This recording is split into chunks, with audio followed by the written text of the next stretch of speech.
Olá, nesse domingo nós estamos recebendo o Dr. Horácio Forjaz, que é diretor-geral do Parque Tecnológico de São José dos Campos.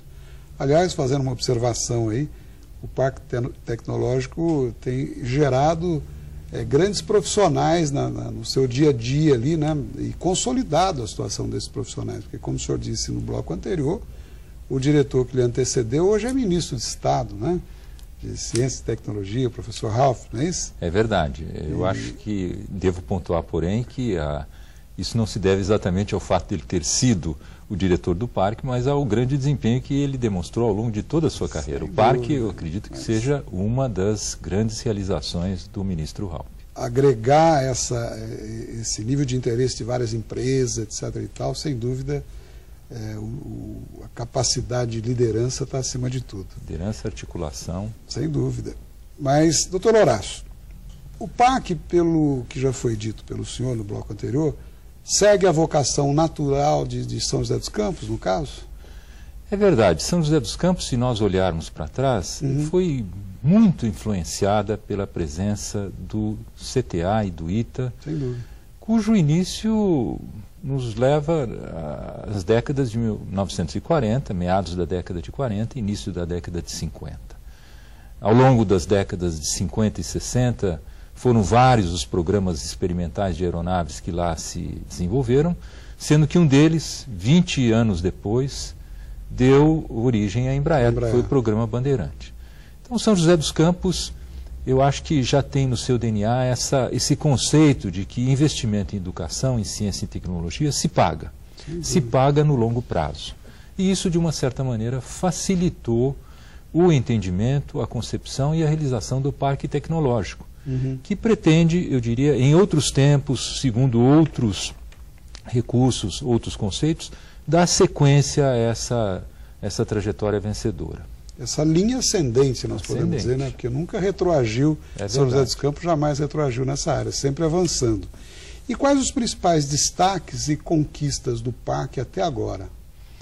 Olha, o Parque Tecnológico ele foi capaz de multiplicar por 7, 8 a oferta de mão de obra qualificada em ciências exatas. Altamente qualificada. Altamente qualificadas, isso devido à presença de universidades como a Unesp, como a Universidade Federal de São Paulo, a FATEC, Faculdade de Tecnologia de São Paulo, foi a primeira a se instalar no parque.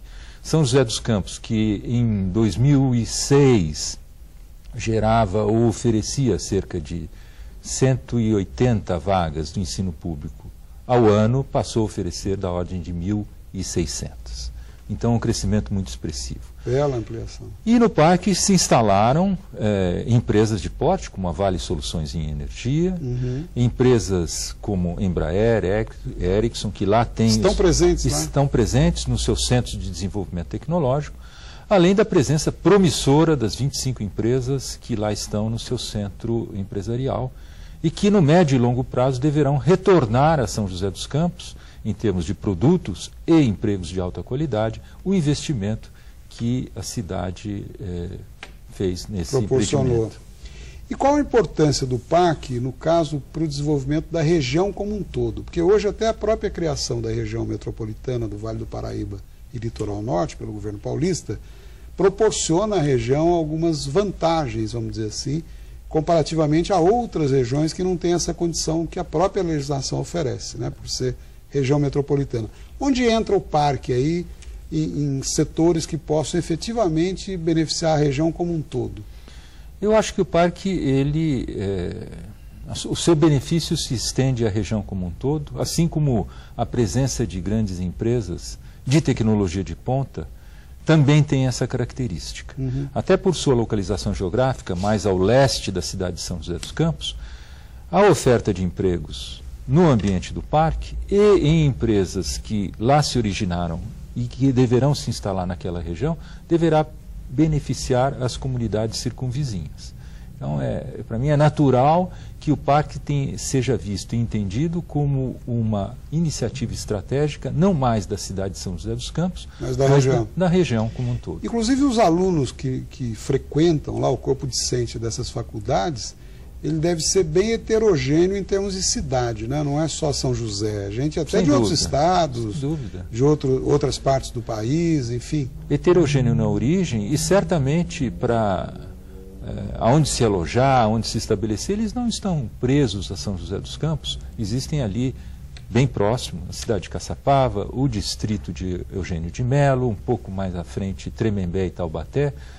O conceito de uma macro-região metropolitana é justamente esse, não se concentrar excessivamente num determinado local, porque na medida que assim o fizermos, os investimentos necessários para superar aqueles problemas pontuais serão cada vez maiores. A ideia de uma região metropolitana é justamente disseminar, ampliar, exatamente, não concentrar. Então, e uma coisa até que é motivo de curiosidade, hoje nós vivemos aqui no Vale, em algumas cidades, aquele fenômeno conhecido como conurbação, quer dizer, as cidades estão se encontrando, né? O senhor falou de Caçapava, Eugênio de Melo, que é distrito, mas já forma um corpo só. Jacareí e São José praticamente não tem divisa. Aqui na nossa micro-região de Taubaté nós temos Pindamonhangaba, Tremembé e Taubaté. O parque, nesse contexto de trabalho, de ação, etc., ele agrega também esse ponto positivo que traz a conurbação? Sem dúvida. Por oferecer perspectivas de desenvolvimento de carreira em tópicos de alta tecnologia, ele atrai profissionais que não necessariamente estão localizados só em São José dos Campos. Eu sei de profissionais que hoje estão no parque e preferem morar em Campos do Jordão. E é justamente uma característica dos dias de hoje, essa da facilitação da mobilidade. O parque, nesse ponto, vai ao encontro dessas tendências. As distâncias ficaram menores, os veículos são bons, o transporte público é muito ruim, mas o nível particular de cada um pode proporcionar essa condição. E as pessoas procuram evitar o adensamento urbano elevado. Elas preferem habitar nos subúrbios, em condições mais propícias, mais tranquilas, ao ambiente familiar. Muito bom. Eu vou pedir mais um minutinho de licença, a gente vai para um novo bloco, rapidinho, e continue conosco nesse diálogo franco tão interessante com Horácio Forjaz. Até já.